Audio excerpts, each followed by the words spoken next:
자랍니다. 1년 전부터 이 아파트로 이사와 늦은 나이에 혼자 살고 있지요. 자식들은 다 분가했으며 아내와는 작년에 사별을 했답니다. 뭐 재혼도 해볼까 아니면 늦은 나이에 황혼연애라도 해볼까 등등 생각해봤지만 나이가 나이인지라 이 모든 게 쉽지만은 않은 것 같았답니다. 그런 제가 예전에 한번 묻지 마세요. 관광버스를 탔던 적이 있는데 그거 외엔 이 나이에 아줌마나 할머니들을 이성적으로 만나본 적이 없던 저였네요. 아무튼 그런 제가 일요일에 휴일을 맞이해서 늦잠 좀 자고 있었습니다. 아침부터 밖에서 시끄러운 소리가 들리더군요. 자세히 보니까 우리 집 윗집 그러니까 8층 801호가 이사를 가고 있었고 이삿짐 사다리차가 우리 집 베란다 쪽을 왔다 갔다 하면서 시끄럽고 정신이 없었죠. 여름이라 더워서 베란다 문도 다 열어놓고 자는데 그 소리는 더욱더 시끄럽게 느껴졌답니다. 그렇게 801호가 이사를 가고 얼마 후 이사간 우리 집 윗집 801호에 누가 새로 이사를 온 것 같은데 사실 요즘 세상의 이웃이라 해도 누가 이사 왔는지 관심도 없었고 모르고 있었는데 어느 날 평일 저녁에 누군가 초민종을 누르더라고요. 인터폰을 보니 한 50대 중후반쯤 되는 아줌마가 뭔가를 갖고 우리 집 문 앞에 서 있는 것 같았습니다. 잡상이는 아닌 것 같아서 문을 열고 밖으로 나가보니 평범한 50대 후반의 아줌마가 제게 시루떡이 담긴 접시를 내밀며 이번에 새로 801호에 이사를 왔다고 하면서 떡 좀 했다며 드시라면서 갖고 왔다고 했답니다. 전 그러냐면서 감사하다고 하며 떡을 갖고 집 안으로 들어왔는데 순간 든 생각이 요즘에도 이사 오면 떡 돌리는 집이 있네라는 생각이 들더군요. 그런데 뭔가 또 하나 좀 이상하단 느낌이 들었답니다. 막가 떡을 가지고 온 그 아줌마 꼭 초면이 아닌 것 같은 느낌이랄까? 구면인 것 같고 꼭 어디서 한 번쯤은 본 것 같은 느낌이 자꾸만 들었답니다. 평범해 보이는 50대 후반의 모습인데 왜 자꾸 저런 생각이 드는 건지, 혹시나 내가 잠시나마 저 아줌마에게 관심이 있어서 그런 건가 하는 그런 생각마저 들더군요. 한 번은 밖에 일 좀 보고 집에 돌아오면서 아파트 1층 엘리베이터에 서서 엘리베이터가 내려오기를 기다리고 있는데 그때 아파트 입구를 지나 엘리베이터 입구 쪽으로 장바구니를 들고서 입주민으로 보이는 아줌마 한 명이 걸어오더군요. 저는 여기 살면서 아파트 안에서 마주치면 그냥 같은 입주민이고 하니 목례 정도만 하며 인사를 하는 정도라 그때도 마찬가지로 같은 엘리베이터를 탄 그 아줌마와 목례 정도만 했었고 그 아줌마도 제게 답례로 말없이 목례를 하더군요. 그렇게 엘리베이터를 탄 뒤 저는 제가 사는 7층을 눌렀고 그 아줌마는 8층을 누르더라고요. 보니까 그 아줌마 저번에 떡을 갖다 준 그 아줌마였습니다. 전 그래서 목례 가지고는 별게 아닌 것 같아 저번에 떡 잘 먹었다고 말하니 그 아줌마가 701호 사시는 분이셨구나라고 하면서 잘 드셨다니 다행이라며 나중에 김치 한번 담궈서 갖다 드린다고 하더라고요. 그래서 저는 아니라고 괜찮다고 하니까 자기가 원래 이런 거 해서 이웃이랑 나눠 먹는 걸 좋아한다고 하더군요. 그렇게 서로 짧게 엘리베이터에서의 대화를 끝내고 저는 7층에서 내렸습니다.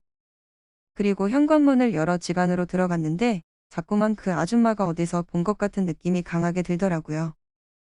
그래서 늙은 나이에 머리를 쥐어짜며 내가 저 아줌마를 대체 어디서 봤더라 하며 생각하고 있었는데 그때 아차 하는 생각이 들었습니다. 그건 바로 저 아줌마를 묻지 마세요 관광버스에서 본 것이었죠.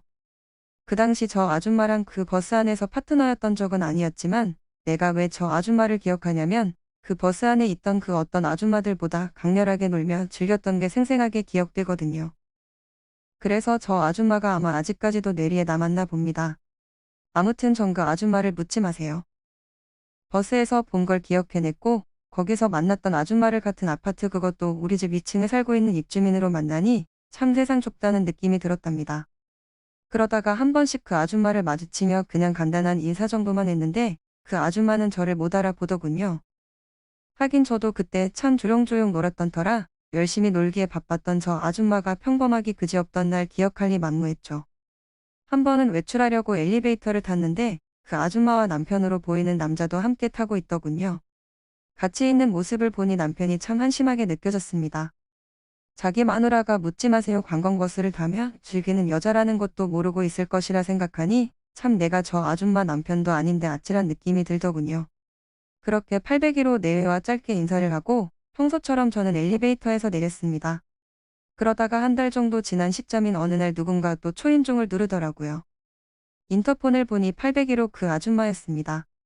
밖에 나가서 문을 여니까 저보고 집에 계셨냐면서 반찬통 하나를 건네더라고요. 그래서 이건 뭐냐고 하니까 이번에 열무김치 좀 담가봤는데 한번 드셔보시라고요 라면서 반찬통을 주길래 저는 자꾸만 얻어먹는 것 같아 괜찮다고 하니까 자긴 원래 손이 크다며 저번에 말했듯이 이웃들과 나눠 먹는 걸 좋아한다고 하더군요. 그러면서 이 아줌마 갑자기 문 밖에서 현관문을 잡고 서 있는 나를 안 보고 밖에 서서 갑자기 집안을 두리번 둘러보더라고요. 그러면서 다시 절 쳐다보며 혼자 계시나 봐요 라고 하길래 혼자라고 하니까 그럼 오늘만 혼자이신 거냐고 하길래 저는 그게 아니라 그냥 혼자 산다고 하니까 이 아줌마가 저를 갑자기 위아래로 쭉 훑어 보면서 스캔을 하는 것 같더라고요. 그러다가 이내 그러시냐고 하며 혼자 사시니까 잘 됐다면서 그럼 종종 지금처럼 김치나 밑반찬 좀 갖다 드린다고 하길래 저는 괜찮다고 했지만 부담 갖지 말라면서 이웃 사촌이고 원래 손이 커서 그러니까 편하게 생각하라고 하더라고요. 아무튼 전 그 아줌마를 보내고 김치통을 들고 안으로 들어왔습니다. 저녁에 라면을 끓여서 그 아줌마가 준 열무김치와 곁들여 먹었는데 김치맛 끝내주더군요. 이렇게 손맛 좋은 주부이면서 그런 묻지 마세요 관광을 즐겼다고 하니까 참 알다가도 모를 노릇 같았습니다.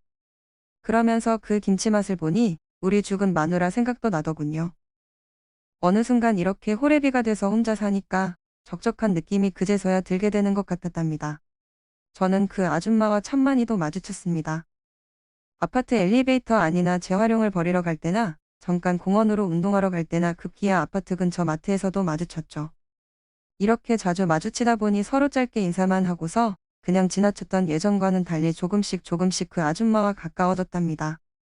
그러면서 제게 이제는 호칭도 김 사장님이라고 부르며 김치 떨어지면 언제든 얘기하라고 하더군요. 언제라도 갖다 준다고 하면서 말이죠.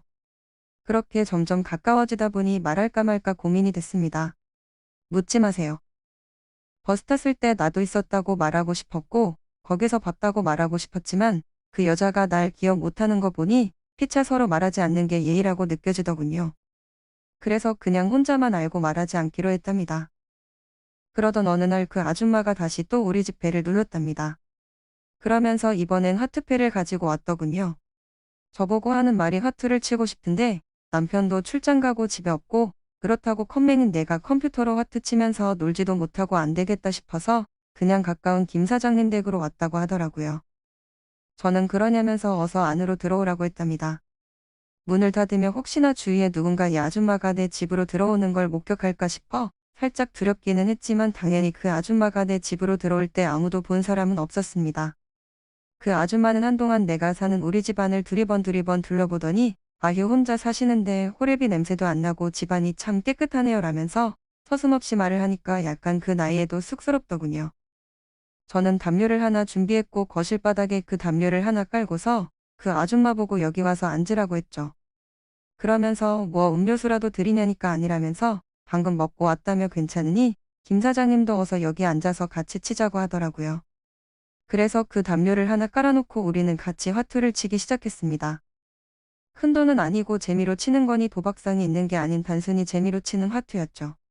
그렇게 1시간 정도 화투를 치고 나니까 갑자기 저도 목이 탔고 그 아줌마가 하는 말이 김 사장님 저번에 제가 준 열무김치에 동동주 한 잔 먹으면 딱 좋을 텐데 라고 해서 저도 그러자고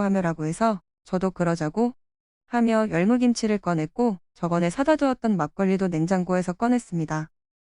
그랬더니 그 아줌마가 갑자기 눈이 휘둥그레져서 벌써부터 침을 삼키고 군침 돈다고 하더라고요.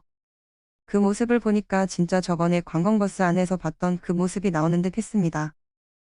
저는 막걸리 잔을 그 아줌마에게 주었고 그 아줌마는 두 손으로 막걸리를 받아서 벌컥벌컥 들이마시며 열무김치까지 하나 집어 먹더라고요. 저도 같이 막걸리를 마셨습니다. 건배도 하며 재미로 러브샷도 즐기며 그렇게 우리는 막걸리를 마셨고 함께 화투를 쳤습니다. 그렇게 노니까 어느덧 정말 가까워진 느낌이더군요. 그런데 벌써 시간은 어느덧 저녁 8시가 넘어가고 있었습니다. 그래서 제가 남편분 오실 때 되지 않았냐고 하니까 우리 남편 출장 가서 오늘은 괜찮다며 그냥 밤새도록 여기서 화투나 치며 함께 막걸리나 먹자고 하더라고요. 솔직히 싫진 않았습니다. 마누라 죽고 혼자 산 지 1년이 넘어갔는데 임자 있는 여자지만 그래도 혼자 사는 건조한 우리 집의 모처럼 촉촉한 담비 같은 아줌마 한 명이 우리 집에 있다는 것만으로도 저는 참 좋았죠. 그러자 술이 떨어졌고 저는 가까운 편의점으로 가서 술을 더 사왔는데 돌아와 보니 허투치던 담요에서 그 아줌마가 옆으로 누워서 잠을 자고 있더라고요. 기분이 참 묘했습니다. 아까 전까지만 해도 서로 우리 집 현관문 앞에서 인사 정도만 하던 사이였는데 어느새 우리 집 안에 들어와서 저렇게 자고 있는 걸 보니까 저도 이 늙은 나이에 다시 남자가 된 기분이었죠. 그 아줌마를 깨워야 되나 말아야 되나 고민을 하고 있던 찰나 그 아줌마가 옆으로 자던 게 이내에 불편했는지 갑자기 몸을 똑바로 누우며 제 쪽을 바라보고선 개슴츠레하게 눈을 떴습니다. 그러면서 아까와는 사뭇 달라진 유혹하는 눈빛을 보내며 떨리는 입술로 제게 하는 말이